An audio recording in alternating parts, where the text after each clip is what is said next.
Ever wonder what it feels like to lose everything in your trading account?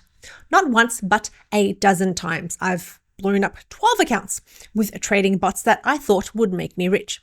So in this video, I'm going to show you exactly what I learned and the steps that finally turned me into a profitable trader, making 249% in one of my accounts over 204 days. Tip number 1. Don't buy robots from the MQL5 marketplace. So when I first created this YouTube channel to document my trading journey, a bunch of robot sellers reached out to me and asked me to test out their products. Initially, I thought this was a fantastic opportunity to learn from the best.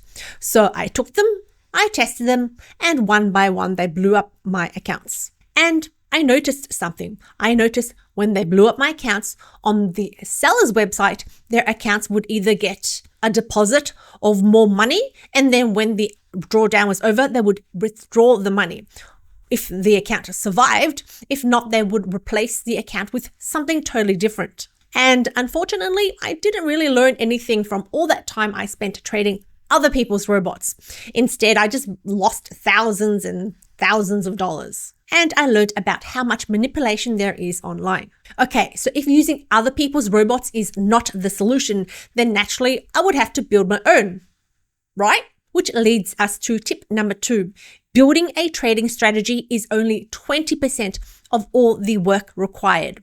So after a few months of coding every single night, I finally had a less buggy version of my code. And by this point, I was mentally tired. I had used a significant amount of my life energy building my strategy.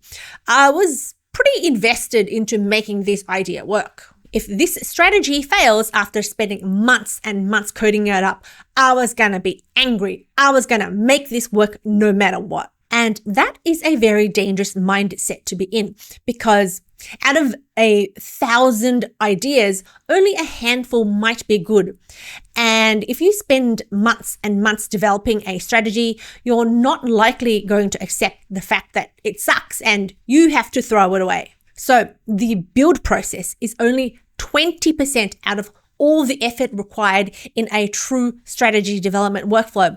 So if you spend months and months building it, imagine how much longer it's going to take for the rest of the process.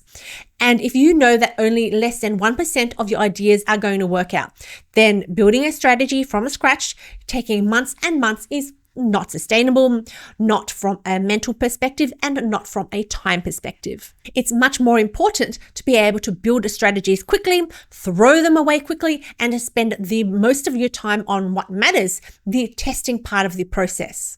So let's talk about testing, which is tip number 3. Optimization is not the holy grail. So in MetaTrader 4 and MetaTrader 5, the optimization capabilities are really limited. Pretty much the only thing you can do out of the box is test the different ranges of parameters to find the best one on historical data. However, if you follow this path to find the best settings that worked on old data, you will quickly find when you start trading live that your live account is going to start to bleed cash month after month, because you fall into the typical trap of over-optimization, because markets never behave exactly the same way ever again.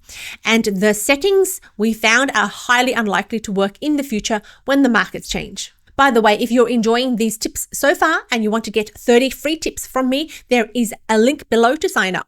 Okay, and now that we've just discovered that optimization is not going to save your strategy, we need to find out what the solution for that is, which is robustness testing, which is the process of trying to break your strategy.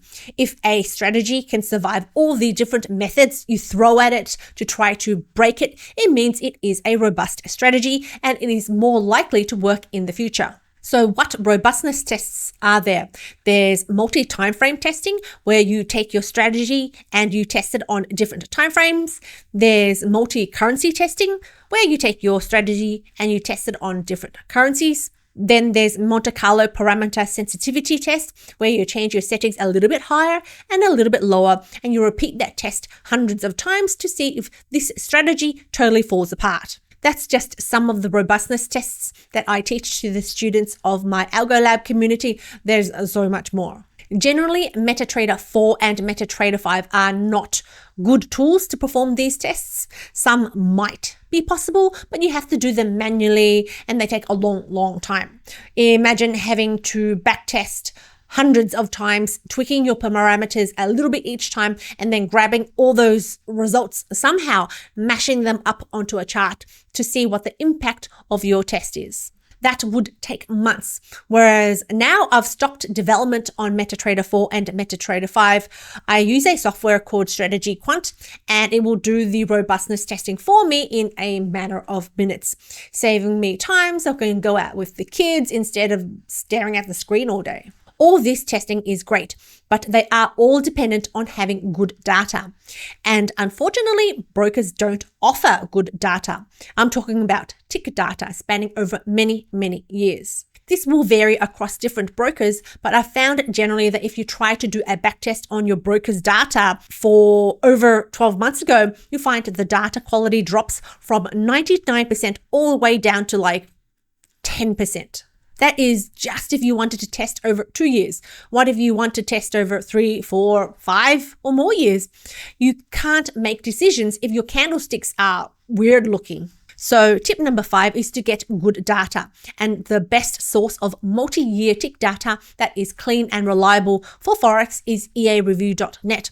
I won't get any money if you choose to buy their product. It is something that I've been using for many years and it is genuinely that good. So after we've built and tested our strategy, the next step is to verify the strategy. And many people here would tell you to open a demo account and trade it on a simulated account. While I think this is a great idea for people who are totally new to Forex, totally new to MetaTrader 4, MetaTrader 5, but once you've mastered the basics, you'll quickly learn that demo testing is a waste of time, because in the demo environment, there's no slippage. Sometimes brokers don't even set commissions or swaps, which is totally different to live trading where you have slippage, commissions, and swaps.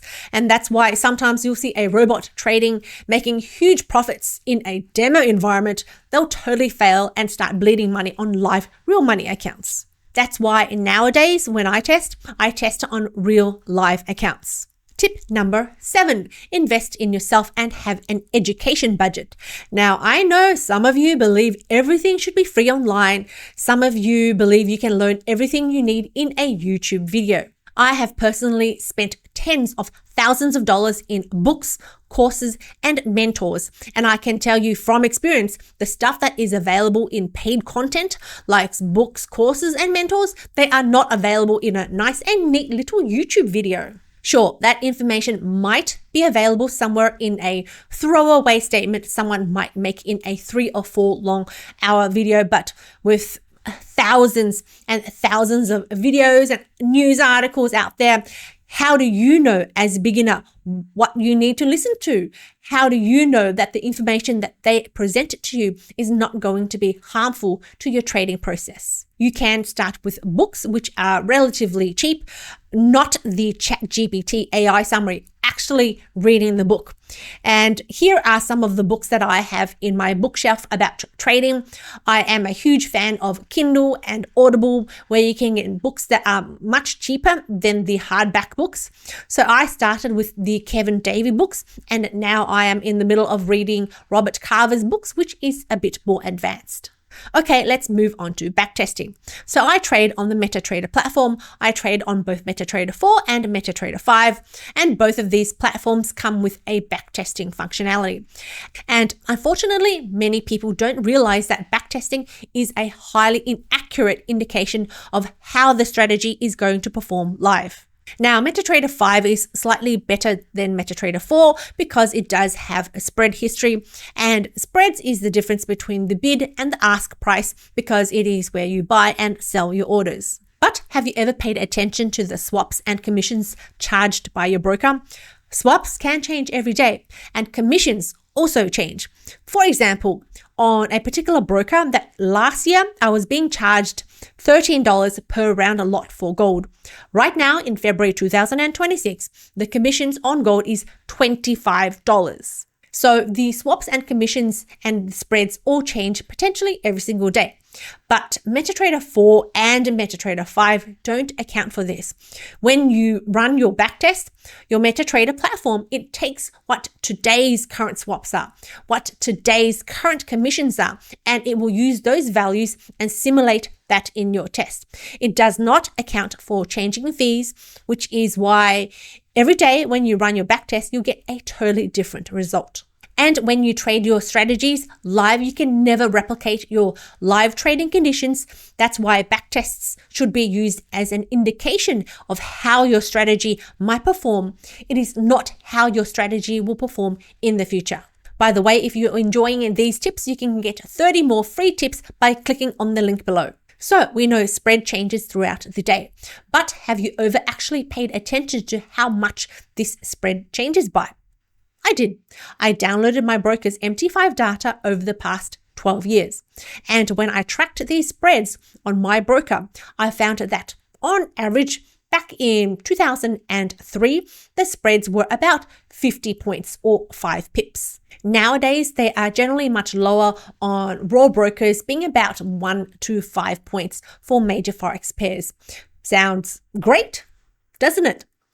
But if you plot the spread hour by hour, you'll also notice that in the first hour of the day, generally most brokers will increase their spreads from 4 points up to 30, 50, 80 points. This happens every single day consistently on the first hour of the day, and it also happens at the end of the day, during the final hour of the day. And I have seen spreads jump up to 180, 200 points. The next tip, the holy grail of trading is not one single strategy, not one single setting, not one single backtest, but a portfolio of uncorrelated strategies. Too many people try to build the perfect strategy that they imagine is going to print their money month after month, but all edges die eventually. So instead of putting all your hopes and dreams into one strategy, it's much easier and much safer to have 5, 10, 20 strategies all trading for you on different assets, on different timeframes, and on different edges. So when one strategy fails, your account is not going to start bleeding cash. The other 19 strategies that you will have continue working for you while you replace that one underperforming strategy. So these days, I don't buy robots anymore. I bought one software once, and that has enabled me to create unlimited strategies for myself. So watch this video where I talk about this AI software that helps you build and test strategies much faster.